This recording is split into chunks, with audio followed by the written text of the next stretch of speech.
Hey, what is up, model community? Again, welcome back to another quick and easy tutorial. And as you can tell again by the thumbnail untitled, I'm going to show you how I do my heater hose on my vehicles. So I'm going to use this one here as an example here. This is the 69 Chevelle here that I'm going to use as an example. So right here on the firewall, you see I have two heater hoses. And they come along and they go into the engine here, the water pump area.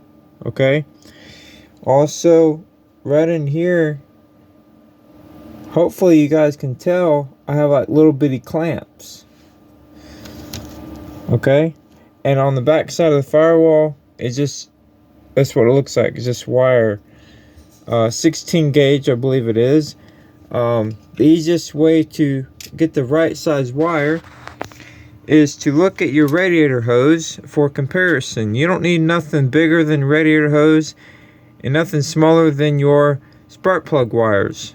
So something there in between, and it needs to be, the hose needs to be bigger, definitely bigger than the battery terminal cables. So some there in between. I got me a roll here, so I'm going to use that for example there. That's what it's going to look like, similar to that. So here is the 71 Mustang that I'm working on. I just got the engine sitting in there right now. It's not even glued in place. So again, I'm going to just show you how I do mine.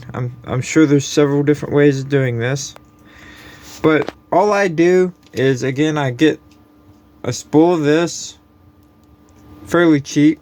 I believe it's 16 gauge, but like I said, that's how you can compare the sizes there. For the little clamps that's on the firewall, what I used is bread ties, the wire out of this. So pretty much all I done is took a bread tie and took a lighter to it and took off all of the coating on it, and I just used actual wire inside. Okay, so you're gonna need some sort of very small wire for the clamp.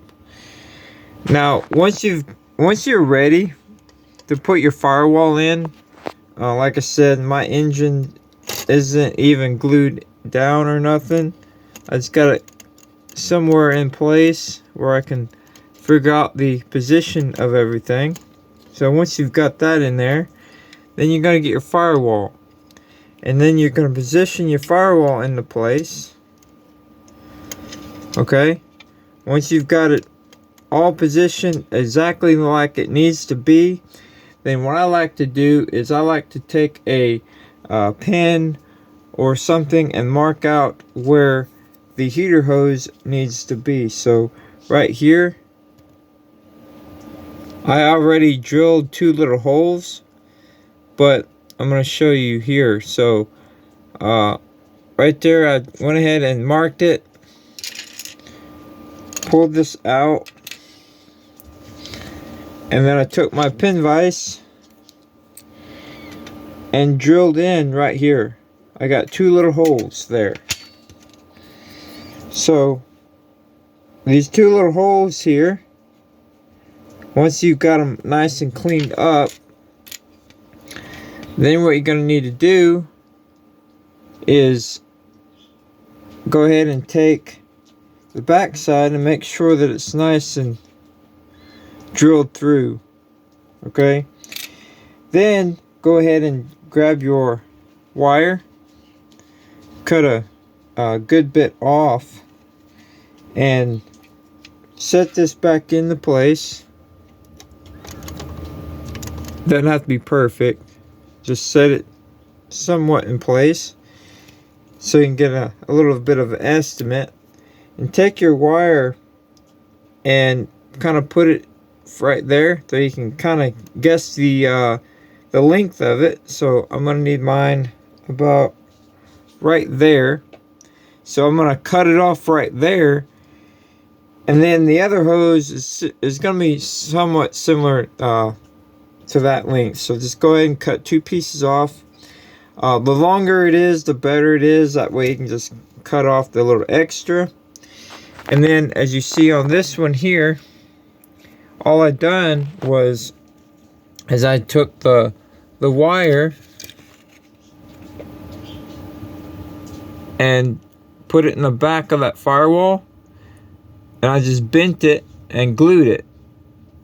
And I did that on both. Hope that you guys can see that okay. But you see those clamps also, so I'm going to get to that in a second. Alright, so once you've got your wire through there and in the back, then what you're going to have to do is take your some little tweezers of some sort and feed this through and bend it in place.